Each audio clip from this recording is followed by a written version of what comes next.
Hey guys, welcome to Interesting Video Wild Rift. So today we're back with a Kalista supplementary guide, and today we're going to be taking a look at Bloodthirster and Kalista. So let's see if the top players are going for that.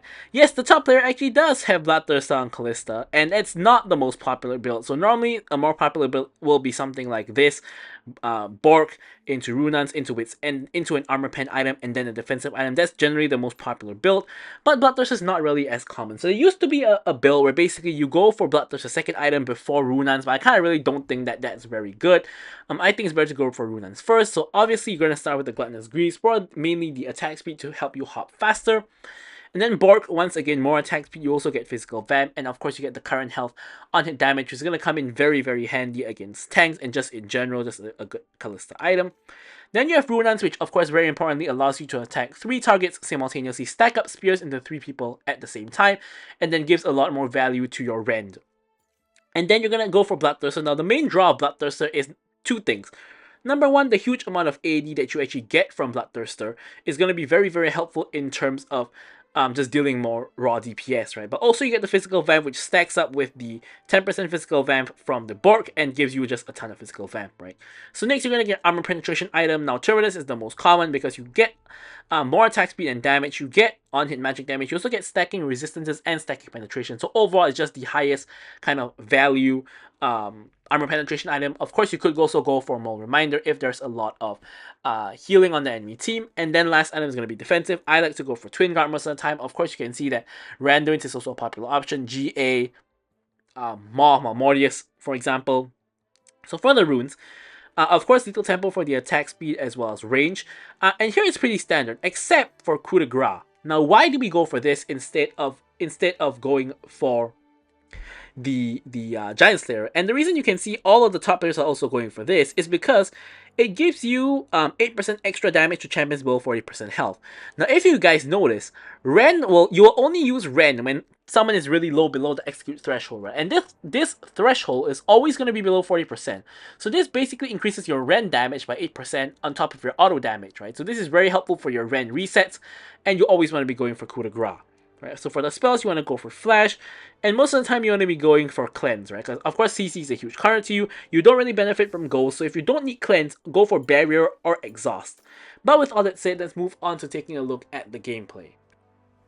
Okay, so let's get into the gameplay. This is going to be a pretty interesting and long gameplay. So we have this solo queue Alistar. Of course, one of the kind of drawbacks of Kalista is the fact she has to bind at level 1. She doesn't have to, but you kind of should bind at level 1. So you're always going to be late to lane. Look at where Alistar is right now. That's where I should have been if I wasn't Kalista. But since I am, it is going to take a little bit of time to get to lane. Now, this normally doesn't matter, but in the rare cases where a fight breaks at level 1 immediately, it could actually matter, right? So Alistar level 1 obviously sucks. It's not very good. Now, I, of course, as I said, playing with this solo queue Alistar, so I'm no idea how good he really is, right? I kind of gotta see and judge for myself as I play with him and kind of just see if he knows what he's doing. Alright, so here, someone managed to get the shove, right? So Ashe is actually a really hard matchup for Kalista because Kalista has a really, really short range and Ashe has one of the longest ranges. So actually, if Ashe is actually a good player, at level 1 against Alistar and Kalista, you should be running them down. Instead, you can see we hit level 2 first and we're running them down instead, and there we go, we get the first blood easily onto the Ashe, right? So if Ashe was a good player, what she would have done is she would have obviously gone for like Q level 1 and then just spammed her auto attacks onto Kalista and Alistar, especially Alistar, who kind of is completely useless at level 1. But instead, she kind of let us free farm at level 1, and then the Alistar very smartly procs the Relic Shield onto a minion at level 2, giving us level 2 first, instantly engages onto Ashe, and I follow up, netting us the kill. And we did not even use any summoner spells, by the way. In fact, no one in the lane used any summoner spells at all. So here Alistar trying to contest the Skull Crab, which is the Kindred mark. He engages onto the Kindred, and here we're trying to chase Kindred down. We don't get the kill on her, but we are able to shove her off of getting the Skull Crab mark. Right, so here I try to flash forward for the kill onto Ashe. We're not trading flash for flash with the enemy ADC, which is fine. It's an even trade here. And we really wanted to back, but we're finally able to shove the wave in, and then the next wave arrives. So we kind of need to shove the wave in once more. And here we are trying to do it. Yasuo's giving us no help, but it's fine. Here we're getting a few spirits into the Pyke as well, stacking our lethal tempo for free pretty much. Making sure we don't get hooked by him on the tower. He's actually almost to the execute threshold, right? So he very intelligently pots his W to ensure he gets the great health back, because 1 or 2 more autos would have been enough to execute him. And Alistar gives me the thumbs up. I can see he's a pretty decent support at the very least.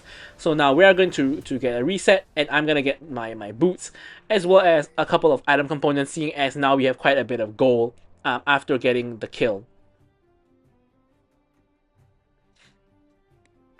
Pyke is off roaming. Now we have the river very well warded, so we will know if Pyke is going to mid, at least at this point. Ashe just shove in the wave here, and she is gonna get off a reset of her own. We are just gonna farm the minions a little bit in the meanwhile, shoving the wave back out towards her side. Now we alternatively could have actually frozen the wave there and made it such that she had to walk up to farm. But since she was recalling, I was thinking that we can crash the wave and try to deny some minions, which actually we probably only ended up denying like 1 minion or so, so maybe just freezing would have been a bit better. Now I'm level 5, but Alistar is not yet level 5, and Pyke is actually level 5, off of the death of Ashe, him getting solo XP. So everybody is now level 5. Fight feels like it's probably going to break out. We get hooked in by the Pyke. Here we get chain CC. We cleanse very, very late, and a very, very poorly played sequence by me. And that was kind of embarrassing. We got hit by every bit of CC, and did not cleanse out of it very well at all. And yeah, that was just, let's not talk about that. But yeah, that was not played well whatsoever. That was disastrous. However, either way, now coming off of the death, we are going to run back to lane. Now, Pyke has gone a couple of kills, so Pyke is actually ahead of gold compared to me right now. And he has anti-heal as his first item, which is really strange because at the moment, I don't really have a lot of healing. And neither does Alistar. Now, Alistar passive does heal, but it's really not that big of a deal. Right, so I think that the anti-heal first item is kind of troll because you're wasting 800 gold on an item that's not giving you a lot of value. So I don't really like his itemization, which only really benefits me, right? I would be so much more afraid if he has like more lethality instead of just going for anti-heal. But, you know, hey, it's a good thing for us, right? So he hooks a minion. Yeah. So he's definitely not the best Pyke. Now, in case you guys didn't know, if you cancel your hook on Pyke, it refunds half of the cooldown. So if your opponents are standing behind minions, you should never actually launch your hook, because it's just a waste of mana and a waste of cooldown. Right, so here we can see Kindred in the jungle. We get a ward in, tried to steal her blue buff, but it doesn't work. Now here I was in danger, so I flashed out. But was I really in danger? In hindsight, I may not even have really been in danger, which is pretty funny. I'm now definitely in danger, but I am able to survive, hop away. But I react way too late to the Lux ulti and end up just dying to the Lux ulti. Could have like sidestepped it definitely if I reacted faster, but I have super slow reaction time. This is a game I played after a very long day of work, and definitely was not at my best. You can see my reaction speed in this game is definitely leaves a lot to be desired. Like the slow reaction speed on the cleanse, the slow reaction speed on the dodging the Lux ulti. Definitely not my best moments, but we're still in for a pretty exciting match, believe it or not. Now, surprisingly, despite the 2 embarrassing deaths, we are still ahead of the Ashe, simply because Ashe has gotten no kills and has copped a death a little bit earlier on, right? So we're still fine. We're actually even ahead of the Pyke, who has 2 kills himself. So we're actually kind of in a fine spot at the moment. Right, we actually we're better than fine, right? We have the second most goal in the game, only behind Garen, despite the fact that we're dying. We have been farming minions pretty well, and we have also been getting a kill and a couple of assists. Right, so here, we complete the Blade of the Ruined King. And that's, of course, a nice first item power spike for us. In the meantime, the Herald is being contested by the enemy team, and Garen on the enemy team actually gets the steal. Now, Ashe is on the way up to the fight. I am pinging that she is coming, but I'm not gonna go there. I'm actually just gonna continue on farming down the bot lane and maybe get a plate or 2 if possible, right? So my whole team at the moment is dying to the enemy team, which does happen. Enemy team is also getting Herald, but they're getting a 4-way share of Herald. So here I'm getting down the ward, and now I'm just gonna go to town on this tower. right? I'm just gonna keep on blasting it, and as long as no one comes, because I can see all of them in mid, right? You can see Garen, Ashe, as well as Pyke in mid, and my team actually initiates a fight with them, and Ashe is actually 1 HP. Set is now chasing them down, trying his best to get something done. He does get the kill onto the Ashe, and now Garen is trying to stop him. He's actually getting away. And in this entire time, I've basically gotten all the tower plates onto the tower, and Lux finally is here to defend. I'm not going to be able to finish off the tower because of the presence of Lux. However, just look at the amount of gold that I had gotten from that tower. I've the most gold on my team by over 1k. And of course, Garen is super duper fast. He's 3-0 and 2 with 7k, gold. But can't really compete with him. Now, Alistar is now back into the lane. Ashe Arrow has been utilized and did not hit. I did have cleanse if it did hit. Hopefully, I would have cleansed in time. But I guess we'll never know since it never did actually hit. Now we have Pyke in a very sneaky position. Almost gets the hook there. Now here, for some reason, Ashe is free firing onto the Alistar. And I pull Alistar back in. Alistar with the knockup. Now I'm trying to 1v1 Ashe. Ashe goes down, and now it's only Pyke left. He can't really kill me, so I'm pretty safe. And I actually pick up a double kill there. Nice Kalista hopping action there.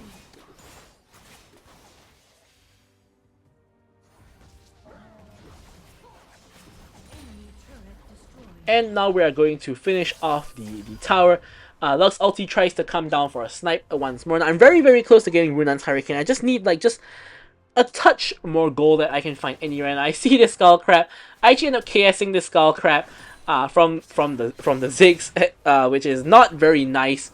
But yeah, we are now able to go back and get the Runan's Hurricane, as you guys can see here. But yeah, definitely not very nice what we did right there. And now we're going to get the red buff here. Although we already have one, we're going to refresh the duration.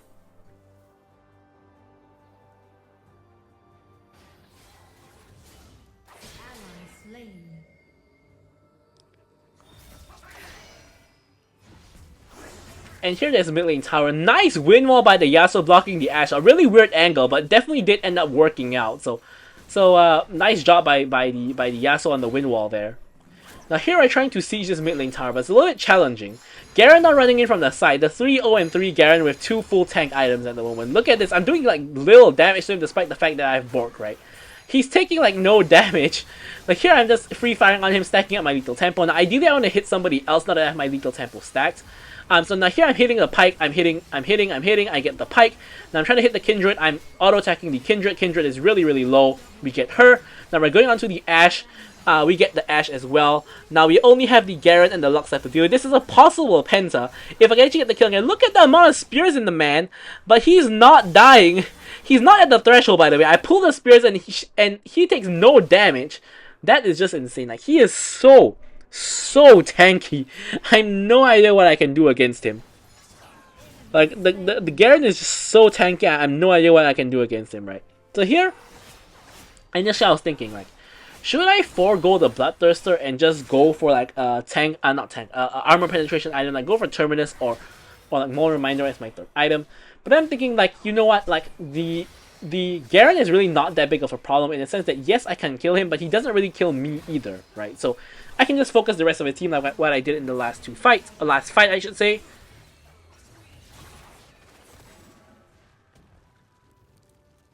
And with that, we should be fine, right? So as long as we kind of try to ignore the Garen, jump past him, and deal with the rest of the team, it's not a very big problem that we can't kill the Garen, right? So we can probably afford to delay a little bit more because Bloodthirst is so much of a better pickup compared to armor penetration against the rest of the team. Just that raw AD and that healing is just going to come in so handy. And here we just clear the minion wave and we're going to get off the reset.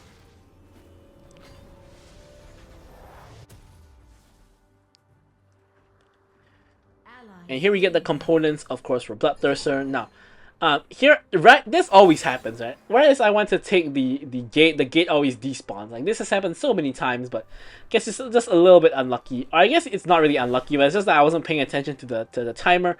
Of course, the gates do despawn at 11 minutes 30, so that was completely expected. Now here I'm just gonna go deny the Kindred mark, which for some reason Yasuo is not really doing. Yeah, but we're just gonna get the denial on the Kindred mark.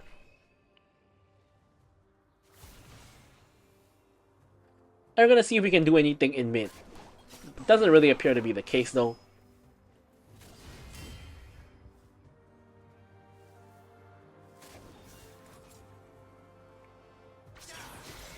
And Ash Arrow Summer actually hits me all the way from downtown, but it doesn't really matter though, because there's completely no follow-up. I doubt I was really the target of the arrow anyway. I think she was probably trying to hit somebody else, and it just ended up hitting me instead. And now Ash is in a little bit of trouble from Yasuo. Yasuo runs it down. Now Garen is on top of me again, but as you can see, I'm just trying to ignore him, and I'm just going for the Pike, right? Pike is really low. Spear into the Rend is able to kill him. And now you can see Kindred. Look at this, right? We're attacking Kindred, but we're kind of doing Baron at the same time, right? And we're attacking Garen, but doing Baron at the same time, right? So here, unfortunately, Garen has the Thornmail, and you can see I'm actually doing a lot of damage to myself on the Thornmail. Just look at my HP. He's not hitting me, but I'm kind of killing myself attacking him. He finally goes down to the Yasuo, and at this point, myself, Yasuo, as well as Alistar are all 1 HP, and this is, I wouldn't say a risky Baron, but it definitely is a little bit risky. Now here Yasuo is not paying attention to the Lux ult, and this time I'm actually able to dodge the Lux ult, so I'm actually absolutely fine. And we're able to back and complete our Bloodthirster. So here I'm just going to be building into a more reminder to hopefully deal with the Garen. Now at this point we really need armor penetration, because as you guys can see there, we're going to end up killing ourselves on the Garen if we don't end up getting more armor penetration to deal with him. So Garen definitely is going to be a huge problem. Now, I think that if Garen actually split pushed, I think that my team would be in a lot of trouble. Because if he gets off the split push, no one can really stop him. We need to send multiple people to actually stop him. And that is difficult, to say the least. Here, Alistar gets the engage. I'm going to ulti and let him get a second engage onto the Ashe. We go Legendary. Now, we're running after the rest of them. And we have a full stack Lethal Temple here. We go Legendary onto the Pike. And yeah, dealing with Garen is still going to be an issue though. So here I'm trying to run back to the fight, but Garen is now running down my team. And I'm trying to make it to the fight to DPS the Garen, right? But thankfully, Garen is super tanky, but he doesn't really do a lot of damage, right? Because that's the result of building full tank, right? You're really tanky, but you don't do as much damage as you could have. Set runs straight into the Lux. Now here, I'm kind of feeling myself. I'm Legendary. I'm going in. I forgot Kindred has ulti and I'm just dying like a chump. Should not have been flashing in there to go for those greedy kills. Like, we should have just played it slow with our team. Like, why are we flashing in 1v3? Doesn't make any sense at all. And now Garen is kind of trying to demolish my team. He spins to win onto the Yasuo. Pike ends up getting the kill with Garen getting the assist.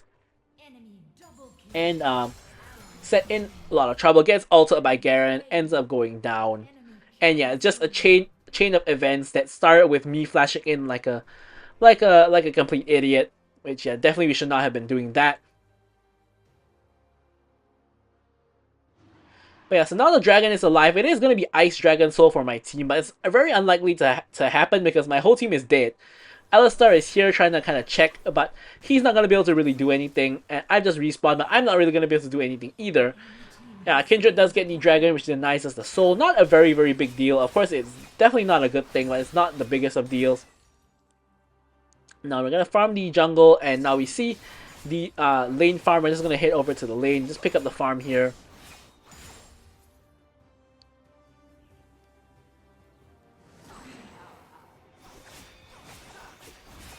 And now we're just blasting the Skull Crab while we're at it, just getting all of the farm that we can get.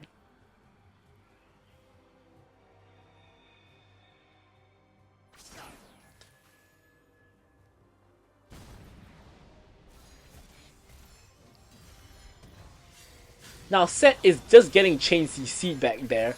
Gets hooked back in, and he's not gonna survive this one. So we're gonna have to ditch him, unfortunately.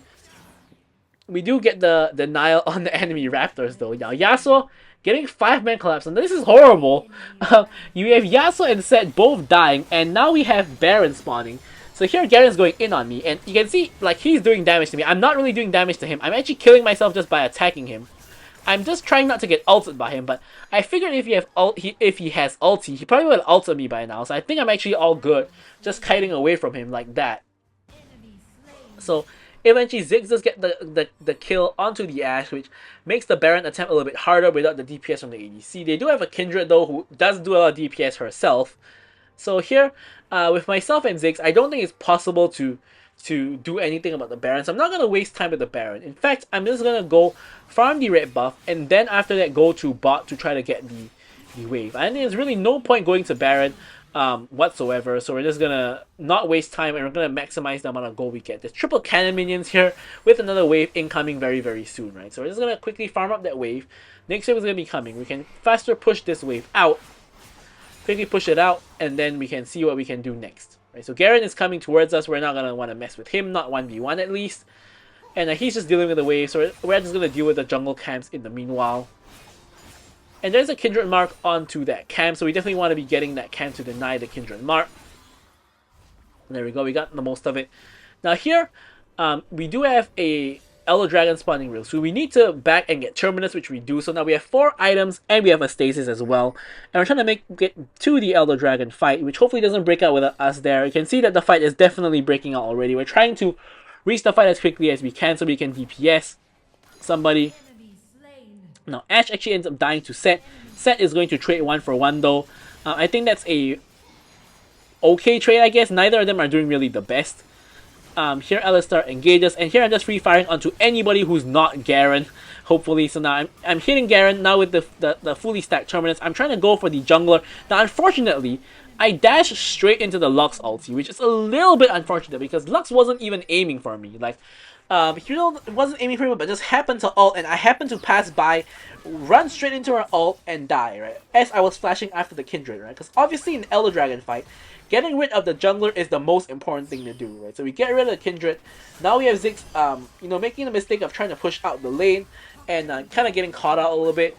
However, Ziggs is kind of distracting them from the Elder Dragon. However, my team can't really do the Elder Dragon because you can see Alistar is dying from the Elder Dragon, and Yasuo just got his shield bow propped by the Elder Dragon while he's trying to recall, which is honestly very embarrassing. But yeah, he completely wastes the shield bow right there. And now Pyke is now going in onto Alistar, which is like, this is kind of trolling by the enemy team. Pyke gets ulted into the tower. I'm TPing to the fight because I thought there's going to be a huge fight at Elder Dragon, but turns out that kind of isn't. So this is really awkward because I don't think I actually needed to TP there. I think I just walked. But here you can see Elder Dragon is getting started by the enemy team. Yasuo is now going in. That's my jungler there, so I gotta kind of go in and help him out. If we lose the Elder, we're probably going to die anyway. So here I can see I'm trying my best to kite away. Now, I do end up dying. However, my team is hopefully going to be able to clean up the rest. Enemy team picks up the Elder Dragon, and now the situation is completely dire. I'm thinking that we probably have lost the game right here. Like, I was thinking at this point, like, wow, I've had such an insane Kalista game here, but I can't believe I'm going to lose. Now, of course, Kalista doesn't really scale the best. Ashe is a way better scaler than Kalista, so I guess it's not insanely surprising that we are losing, but it's mainly that the Garen being a huge frontline is really the problem here. I can't really get rid of him, and now I have like useless TP in my pocket, which I already used, and if I swap it out with Stasis, the cooldown is pretty long, and it needs quite a bit of gold as well, so I'm just like, man, this kind of sucks, right? We do, however, get the armor boots change, so we change from the defensive, from the attack speed boots to defensive boots, because obviously at this point, probably the main issue is physical damage, right? There's only Lux in the form of magic damage for the enemy team, the rest of them are physical, so we want to get the highest value for gold here, which is probably getting that. Now, 1 minute of Elder still left on the enemy team, so it's really difficult to contest the Baron with them because they have Elder, and I think this is just it, right? Why are we going to Baron, right? So here Set is just getting run down slowly but surely. Now Pyke ults over and actually dies, so we do end up trading 1-for-1 in the grand scheme of things. Now somehow Yasuo not only steals Baron but gets a double kill. Now that's pretty huge. And now we're seeing if we can save Alistar. Now unfortunately Alistar dies before we get the ult onto Alistar to save him. So Alistar does end up dying, which is pretty unfortunate. However, the steal on Baron is probably game saving because with enemy team having Elder and Baron and 3 of my teammates dead, probably it's going to be game. Right? Probably we're going to be losing right then and there. But the fact that the enemy team lost the Baron means that now our Baron waves are going to be pushing out onto them. And this buys us a little bit more time, which we didn't really have, of course, because the enemy team is just killing us with the Elder and just pushing us in, right? So we still have our two side lane inhibs. Only the mid lane inhib is actually down. So this is still a very winnable situation for us, right? We are down like what, 6k gold from the enemy team, but it can be easily made up by good fighting and things like that, you know. So here we're still looking for Twin Guard, so we're just going to be farming whatever we can see. But we definitely don't want to make the mistake of overextending and, you know, getting caught out, right? So now at the Baron, we can try to get our push on. Try to push mid, push whatever other lane. Since everybody's just mid, we're just going to ARAM it down mid, I guess. Very important not to get caught out alone. The enemy team does have to send other members to other lanes to kind of just clear the minion wave as we push in mid as well. So we're likely to have a numbers advantage for the most part.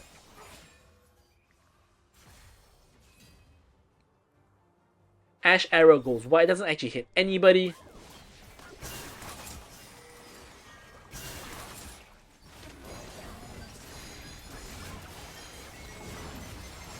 And now you can see we're just getting off a lot of free autos. We ult the Alistar. Alistar gets the knockout onto Ashe. We remove the Ashe from the equation. And we're taking a lot of damage though. But we are able to get the Rend onto the Kindred as well. We get a triple here. And once again, it's Lux and Garen left with me on the triple kill. I know that a pentakill is not very likely. So we're just going to focus the tower. Not waste time. Go for the other tower. Maybe even go for the end. Life stealing off the minions a little bit here. And we're just going to force the end of the game. Don't want to waste any more time. There we go. So there we have the end. I'm going to leave you guys with the stats as usual. Thank you guys so much for watching the video, and goodbye.